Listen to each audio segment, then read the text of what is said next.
Dear friends, we gather this afternoon to remember and to celebrate the life of one who filled our world with her love, her goodness, her extraordinary spirit, and outstanding example. In humility and gratitude, we turn to the wisdom of our tradition for comfort, for guidance, and for understanding. Throughout the centuries, whenever our people were troubled or felt adrift, they would say, "I lift my eyes to the mountains. From where is the source of my help? My help comes from Adonai, the maker of heaven and of earth."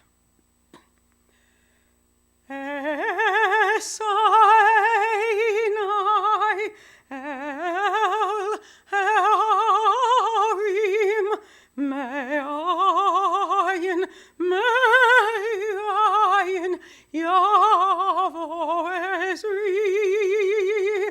I lift up my eyes unto the mountains, from where does my help come?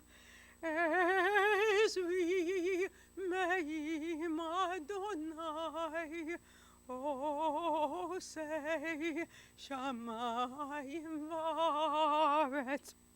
Ezri me'im Adonai, O say shamayim va'aretz.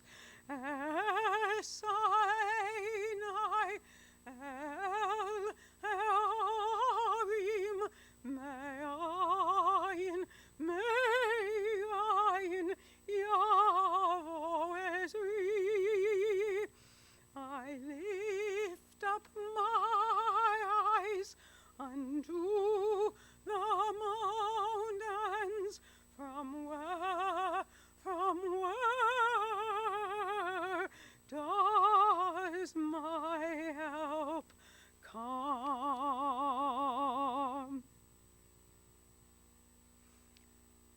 I call now on Rabbi Hal Rudin-Luria, one of the rabbis of B'nai Jeshurun, Ida's home congregation, and a dear friend of her grandson Jeff, to share with us from the wisdom of our tradition. Please join with me in the recitation of Psalm 23 in the English. The Lord is my shepherd, I shall not want. He maketh me to lie down in green pastures. He leadeth me beside the still waters. He restoreth my soul. He guideth me in straight paths for his name's sake.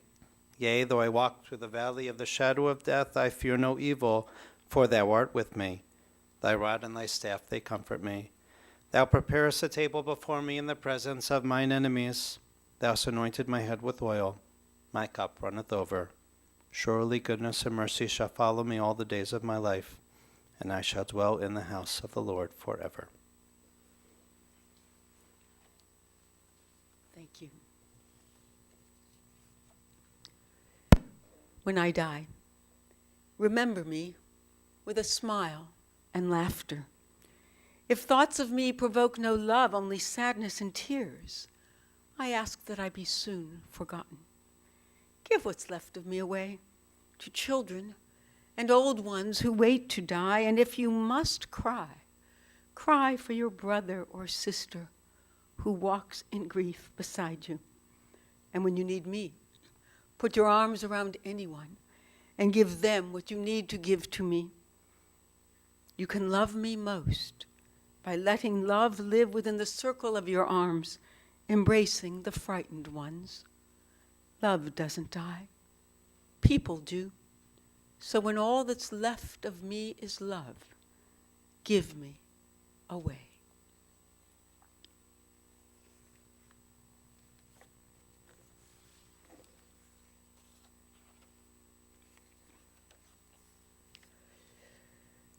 My dear Ellen and Vic, dear grandchildren great-grandchildren, dear family, friends. Just last Friday, 1 week ago, after she had her hair done, Ida Kahn said to her grandson Jeffrey, "Now you can take me dancing." Whenever her grandson Gary asked her, "How are you doing?"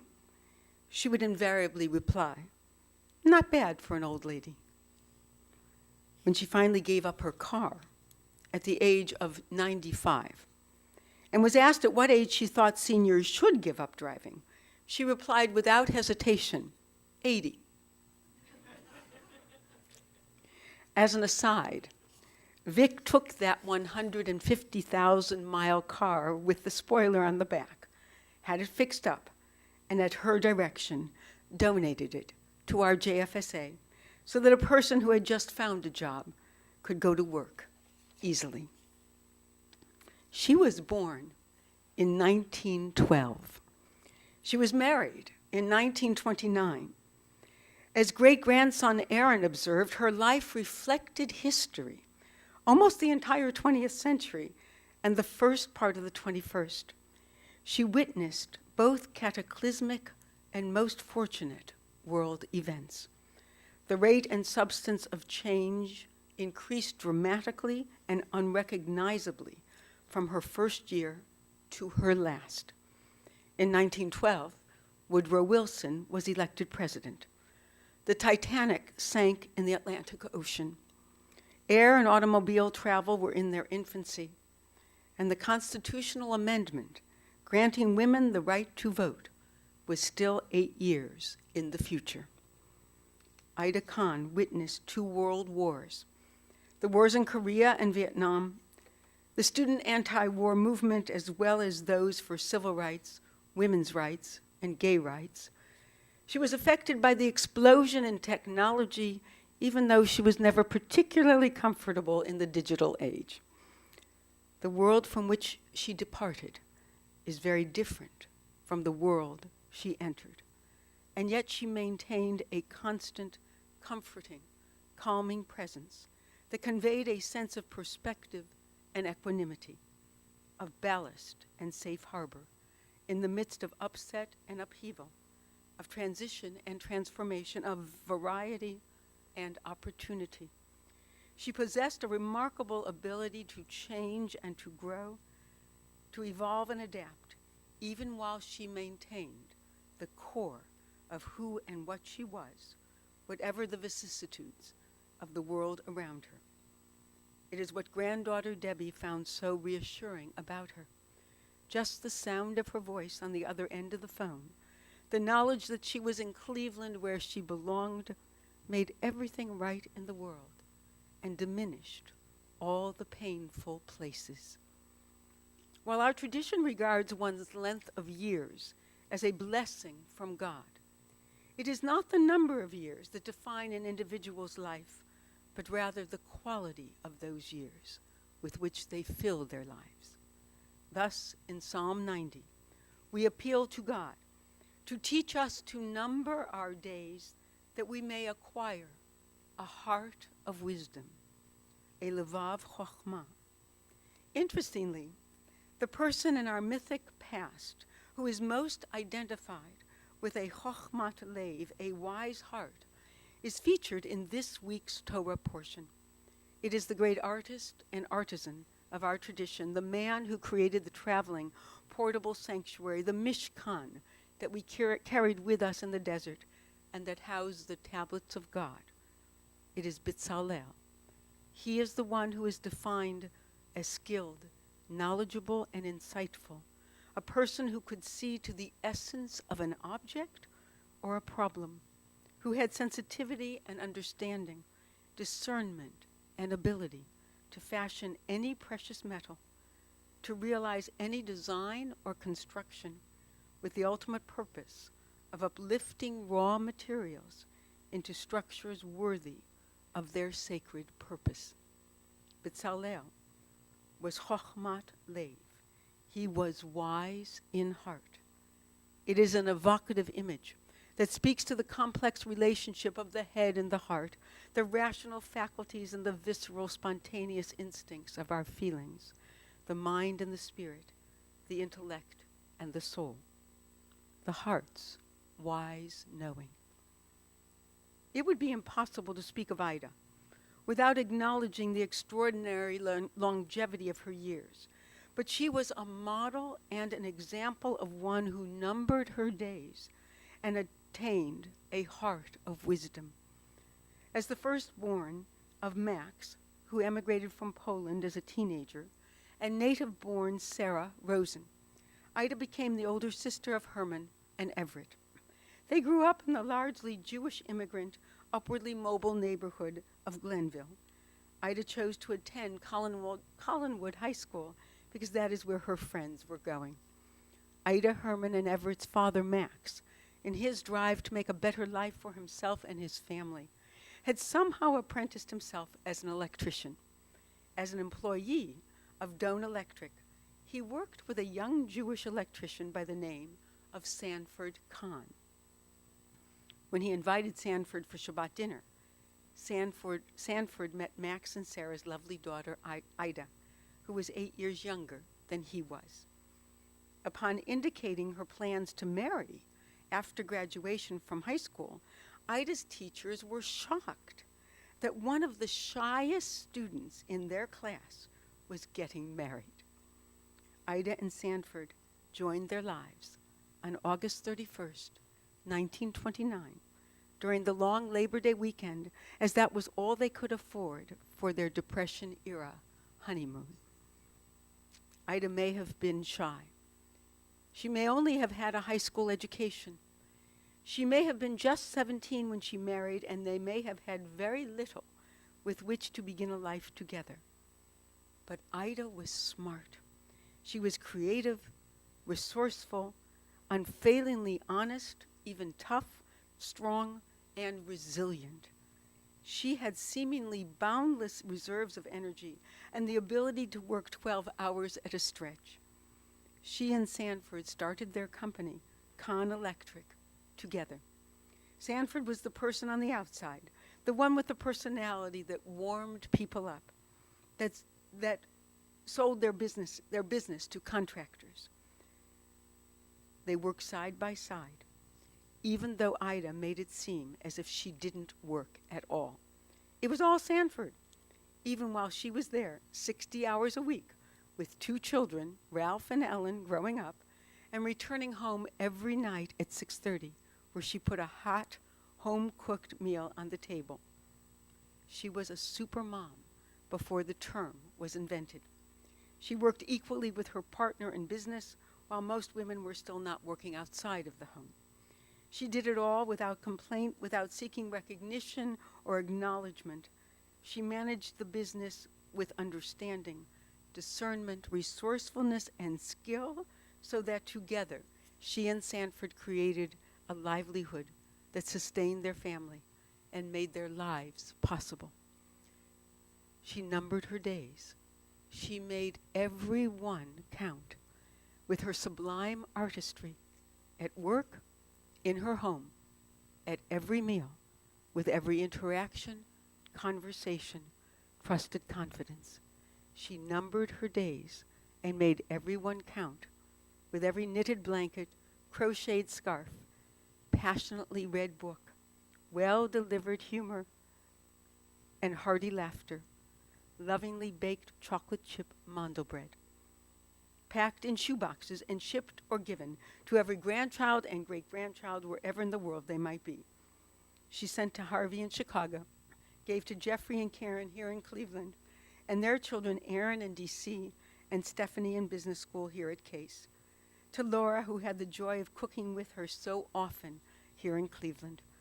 She sent to Debbie and Jerry Tonkovich out in Seattle, and to their children, Amanda doing social work, and Clee in New Orleans, Katie in the wilds of Colorado, Dan at a firm and his fiancée Vanessa in San Francisco, and Rachel, who is doing graphic design, and her Jay in Salt Lake City.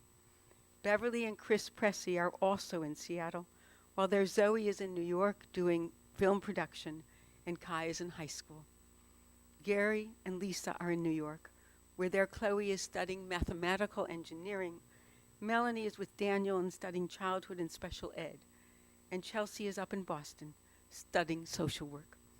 They all loved receiving her signature boxes of goodies, or in earlier years, sitting at her table where there was always so much food. But just in case they might get hungry on the way home, she gave them a pretzel for the ride and wrapped leftovers for the refrigerator. The whole family loved her cream cheese cookies, her special kreplach, her cornflake chicken, farfel, orzo, blintzes, noodles for Passover, apple cake for Vic on Rosh Hashanah, latkes on Hanukkah, and her challah every Shabbat. When Ralph and Ellen were growing up, Ida would host the entire family for Jewish holidays and celebrations, as her brother Herman and Ruth would be there with their Barbara and Francie, and Everett and Muriel would be there with their Herb, Bob, Ellen, and Bev. We are especially grateful that Ellen and Bev are with us today, representing their side of the family and their mom, Muriel. Laura remembers helping her grandmother Ida prepare for Passover with the wooden bowl and chopper for Choroset. When Laura was in the catering business and Ida would see baking staples on sale at Mark's, she would purchase flour, sugar, and chocolate chips for Laura to have in stock. Laura loved to go out for lunch with her to buy cornflakes at Mark's so Ida could munch in the middle of sleepless nights and buy something fun at Costco. Ida seemed to be always on the go, doing, fixing, shopping, but she always stopped to listen, to talk, to offer advice or a shoulder. She was fully present and non-judgmental. She loved unconditionally, gave hugs without restraint, understood the yearnings of another's heart, and was always available to anyone who needed her. As her family said, she was Grandma Ida to many beyond her loved ones, and yet it was her family that trusted her with their secrets. She knew things about her grandchildren and great-grandchildren that their parents did not know. They all relied on her wise heart to listen, to accept, and to understand. Her wise heart extended to anyone in need. When Sanford was in the memory unit at Montefiore, I discovered the Pashnash, and that the Pashnash was about to close. She started bringing in her homemade egg salad and taught the other volunteers to also donate food. She fixed whatever was brought in and taught others to do the same. The Pashnash now shows a profit every single year. When Ellen was working, Ida would fill her freezer with home-cooked meals and made salt-free soups for Vic. All Ellen had to do was defrost and warm up. When Ellen would have open houses, her colleagues only wanted to know if Ida had cooked for them, had baked for them. Otherwise, they weren't interested in showing up to see the listing. Both she and Sanford were remarkably gracious and generous. When Ida worked at the Pashnash, she knew which residents could afford to purchase a sandwich or a snack and which could not, and she always made sure everyone had what they might like or enjoy. When every family at Beth Am was asked to contribute $25, Ida sent in a check for $100 because she was sure there were at least 3 other families who could not afford the $25 request. She volunteered her whole life for Hadassah, Pioneer Women, ORT, an activity that Ellen emulated when she became National Vice President of Women's American ORT and opened chapter after chapter all over the country. When Sanford went out to Heather Hill, Ida bought a new car so she could drive out there every single day. She would help him eat, and when he was finished, she would help another resident, and then another, and another. Wherever there was a need, she stepped in. At first, she didn't know how to drive, so she would go to work with Sanford every morning at 6 and return home every night at 6:30. When Debbie was born, however, she wanted to be able to go see her after dinner when Sanford was just too tired. As nothing would keep her wise heart from her first grandchild, Ida learned to drive. and her last trip on a plane was 17 years ago when she flew to Seattle to see her newest great-grandchild, Kai. In order to take that trip, Ida made her grandson Jeffrey swear that he would sit with Sanford for 6 to 8 hours every day while she was gone. He did, and thus began Jeffrey's role as in-town, on-the-ground, closest relative in charge, especially when Ellen and Vic were out on the West Coast. The entire family is grateful to you, Jeff, for being Ida's watchful guard and protective presence.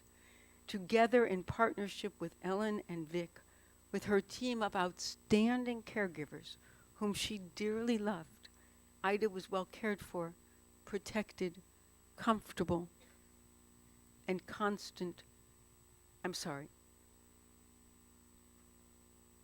and content until the very last day of her life, which unfolded exactly as she wished. She did not go to a hospital.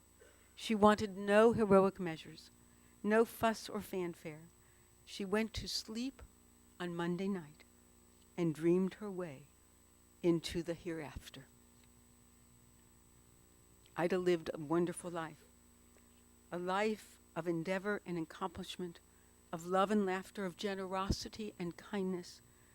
But her wise heart knew the sorrow of brokenness. As Jeff described, in her entire life, the only thing with which she couldn't cope was having to bury her son, Ralph. That broke her wise heart. And when Ralph's wife, Barbara, died within months of Ralph's passing, the family was further shaken and tested. Ida had to gather her strength and her resilience as she understood how much Harvey, Jeffrey, Karen, and Laura would need her wise heart and her noble soul. She profoundly felt her loss and theirs, but her family had to go forward, had to be sustained, had to be held more tightly. It was her family, after all, that was at the center of her life, that gave ultimate meaning and purpose to her well-numbered days. It is part of the wonder of this woman, the magnificent life that she lived and the many years in which she lived it, that she could be married for 64 years and still be widowed for another quarter century. We can imagine, however, that even as she adjusted, as she eventually moved to Wiggins, as she made new friends over and over and became a favorite with so many, that Sanford was never far from her thoughts. They were a magical couple whose improbable union, when Ida was just 17, seems so ill-advised by today's standards and expectations. They evolved together as true partners, lovers, companions, and friends. Their hearts were entwined, making them both more loving, understanding, generous, and wise than they could have been without the other. Teach us to number our days, that we may attain a heart of wisdom. Ida not only numbered her days, in the best tradition of our ancestor Bezalel, she crafted her days with skill and ability into an enduring whole, an artistic masterpiece of beauty, creativity, depth, and meaning, which will sustain us and inspire us, we pray, to live our lives with abounding love, generosity, and wisdom. Zichrona livracha. May her memory rest always as a blessing upon us. And let us say, Amen.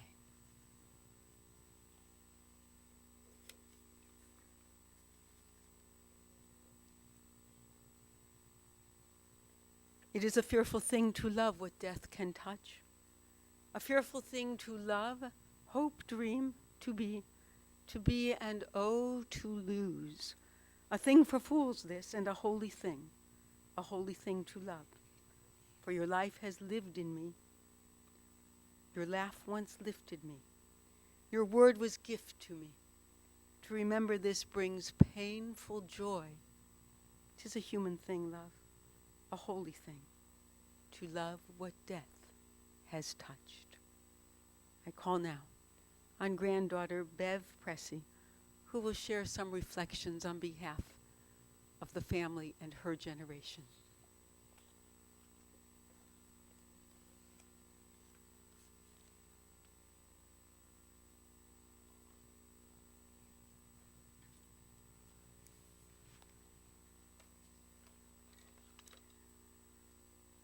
I prepared some words. However, Sarah spent about almost 2 hours, maybe more, with the family yesterday, and she took such great notes that she's already gave my speech.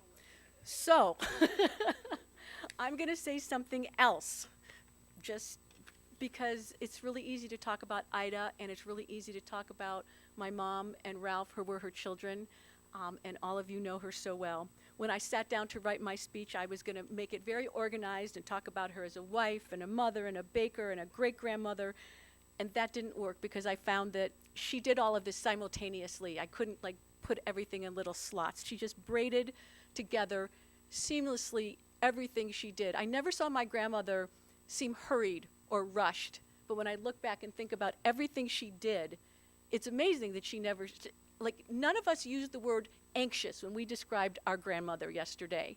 She was strong, and she was loving, and she was confidential, and she was happy, and she had great hugs, but she never appeared to be in a hurry, even though everything she accomplished.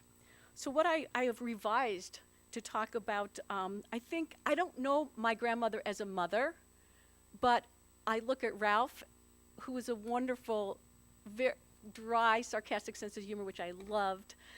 Great guy. And I look at my mother and how much she loved her mother and the great relationship Ida had with her children. So I know she had to be a great mother. She raised 2 wonderful children who then went on to raise many other children and grandchildren. And it's worked out really well for our family, I think. Ralph, of course, worked in Kahn Electric with Ida and with Sanford. I mean, they were a family business. And then, of course, my dad joined that business. So Ralph was there every day with Ida. My mom raised her kids. I know they brought us to the office. I have memories of going to Kahn Electric and going out into the warehouse, and I was given the job of knocking out boxes. I believe you just take a screwdriver and you pop out a piece of metal in where you put the plug in, right, Dad? Yeah, something like that. So anyway, I know my brother's nodding his head. He spent a lot of time in that warehouse as well. And my grandmother, of course, knowing that I liked hot dogs, I've been vegan and vegetarian for like since the 70s, but then hot dogs was my favorite food. Of course, when it was time for lunch, she would make hot dogs because that's what I liked. And I heard when Harvey came to visit her because he liked pizza, that's what she ate. So she's very accommodating. So like I said, she had these wonderful children. Ida also told me that I think it was the end of World War II, and all of a sudden bikes were on the market because all that metal was, of course, going to planes. And she told me she ran, and she probably did, run to that store and got in line to make sure her child or her children had a bike. And of course, she even picked out a nice Jewish boy for Ellen to marry. And that went well. Which leads me to one of the most delightful stories that Sarah didn't talk about the relationship with a mother-in-law and a son-in-law, Ida and Vic. They became amazing companions and friends. When my dad had an extra ticket to a Cavs game or to Blossom and my mom was not feeling up to go, he would just call Ida and he would go with her. And they had a great time together. I remember one time, my dad, neither of my parents remember this, but as kids, sometimes just a little incident just kind of stays in your mind. They were having some fight about something, and my dad, not that he has a temper, he got mad. I know this surprises you all. He got mad and stormed out of the house, and he took Gary with him. And then I don't know how much time passed because, kids' time is different than adult time. It could have been minutes. It could have been hours. My mom has my sister and I get in the car, and we end up at my grandmother's house. We end up at Ida's house, which is where my dad was. So you get it. I don't need to explain this. Okay. when Sarah asked me one word to describe, she asked all of us one word to describe my grandmother, and I just, food.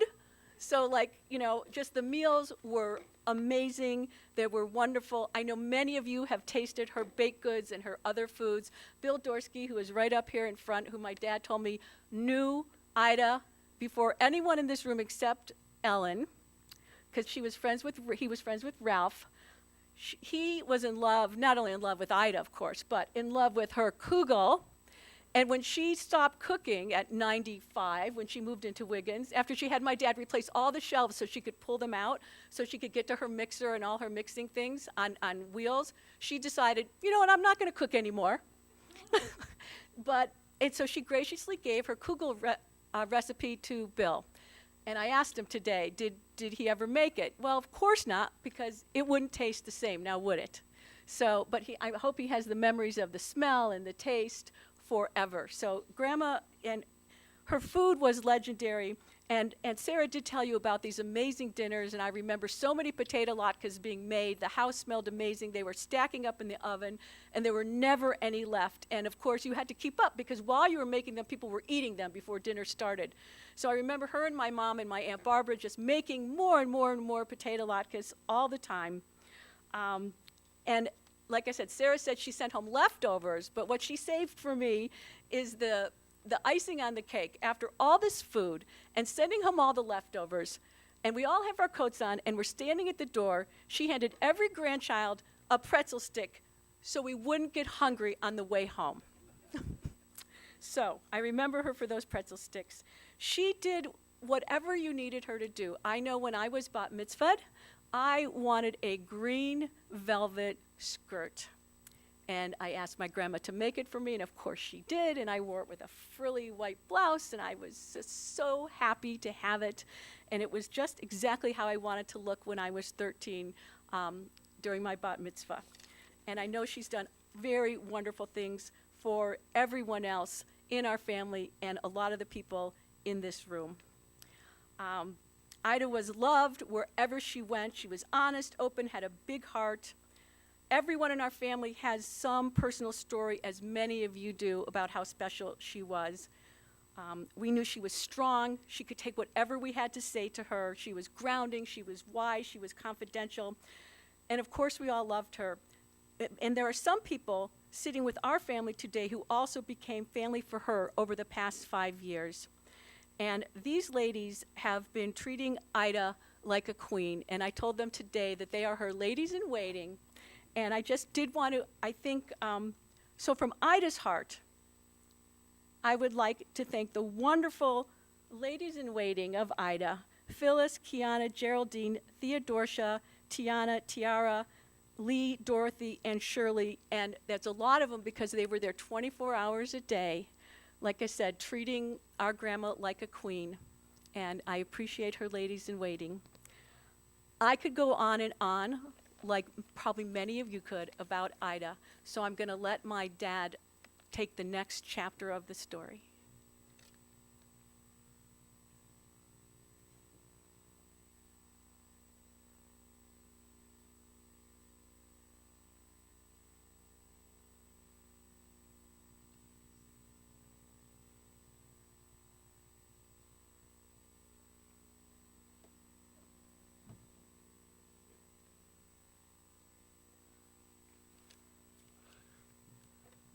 I didn't think I would be this emotional about getting up here today, but it's really something. Somebody said to me the other day, Hetty Milgram, as a matter of fact, it's amazing that you and Ellen in your 80s are burying your mother. And I know how amazing that is, and Sarah did a beautiful job in portraying our mother.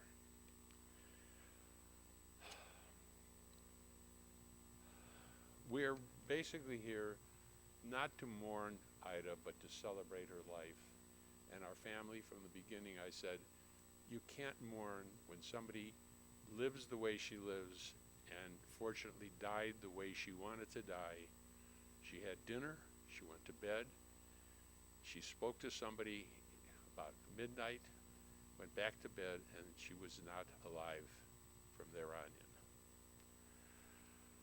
Ida was probably the most influential person in my life, in conjunction with her husband, Sanford.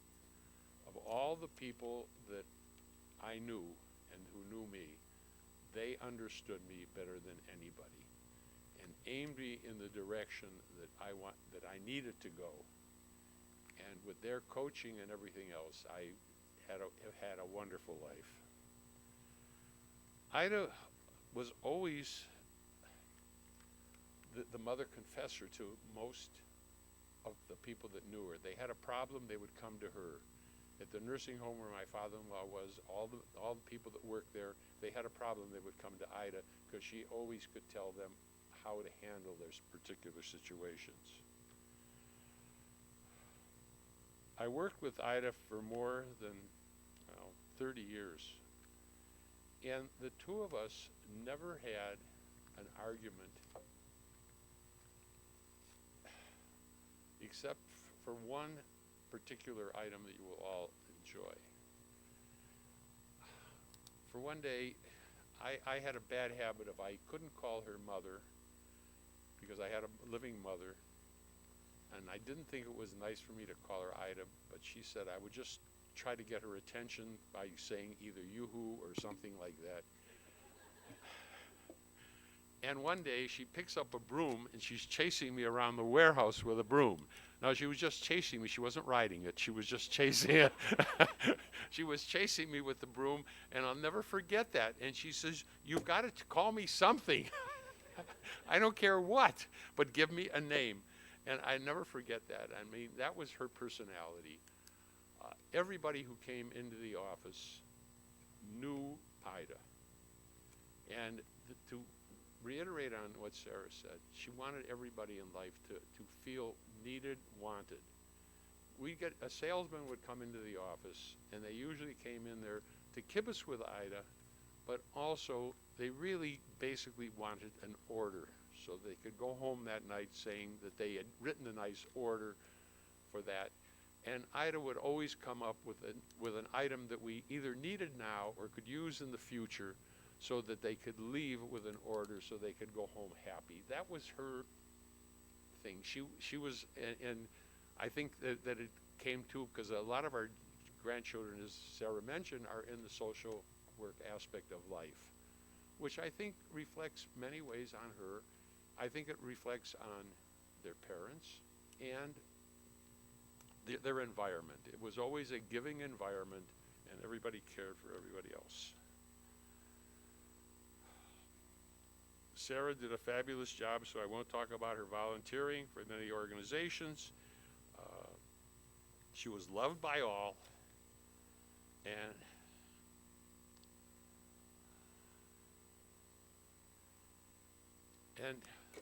I think that I'm done, which will make my wife very happy.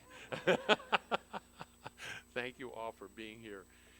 And I know that for those of you who really knew Ida, she was just something special. The irony of it is that her contemporaries are not here to say goodbye.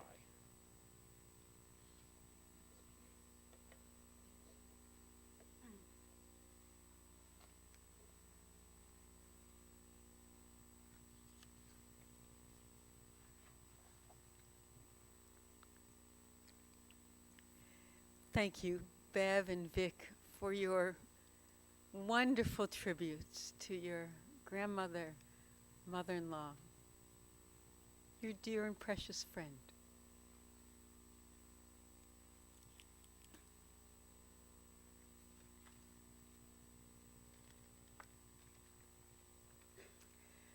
Oh God, you give us loved ones and make them the strength of our life, the light of our eyes. They depart and leave us bereft on a lonely way, but you are the living fountain from which our healing flows. To you the stricken look for comfort and the sorrow laden for consolation. O God, We see life as through windows that open on eternity. We see that love endures and the soul endures as you, O God, endure forever. We see that the years are more than grass that withers, more than flowers that fade. They weave a timeless pattern in a world that is the dwelling place of your love and glory. Please rise.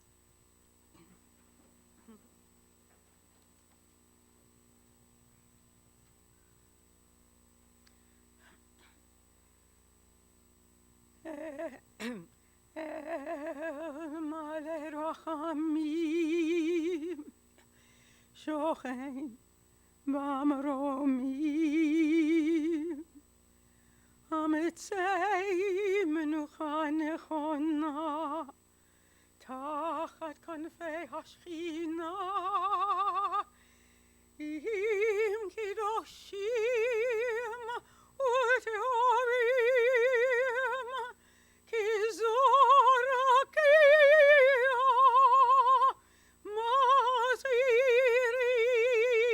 מזהירים את נשמת ידה בת משה ושרה שהלכה לעולמה. בעל הרחמים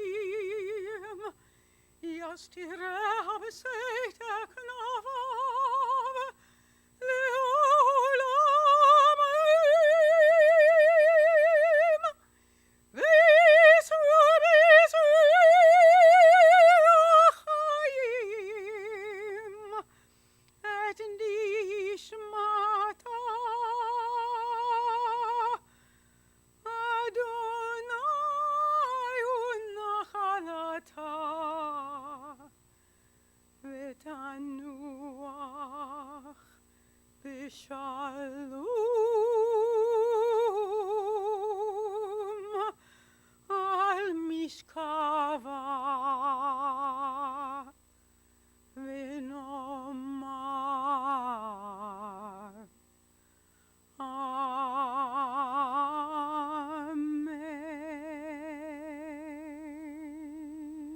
Amen. Compassionate God, eternal Spirit of the universe, grant perfect rest in your sheltering presence to Ida Kahn, who has entered eternity. O God of mercy, let her find refuge in your eternal presence, and let her soul be bound up in the bond of everlasting life. God is her inheritance. May she rest in peace. And let us say, Amen. The family has asked me to share with you that they will be returning to the residence of Ellen and Victor Cohn immediately following internment at Beit Olam Cemetery. They will be sitting today until 8, and tomorrow from 1 to 4, on Saturday evening from 7 to 9, and on Sunday from 1 to 4. Friends who wish may contribute to Wiggins Place.